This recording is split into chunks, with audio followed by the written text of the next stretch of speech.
সন্দেশখালীর মাটিতে মায়েদের বা বোনেদের ভরসা মমতা বন্দ্যোপাধ্যায়। তাই মানুষের এই স্বতঃস্ফূর্ত উপস্থিতি। বিজেপি নেত্রী থানাতে পুলিশের বিরুদ্ধে যে অভিযোগ দায়ের করেছে, আমরা মনে করি রাজ্যে তৃণমূল কংগ্রেসের এরকম কোনো দৈন্যদশা হয়নি যে পুলিশকে কাজে লাগিয়ে আমাদের সংগঠনকে মজবুত করতে হবে।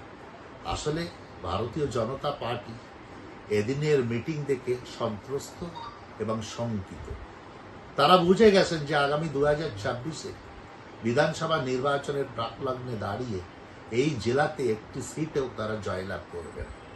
আমি দায়িত্ব নিয়ে বলতে পারি প্রত্যেকটি জায়গায় তাদের জামানা বাজে।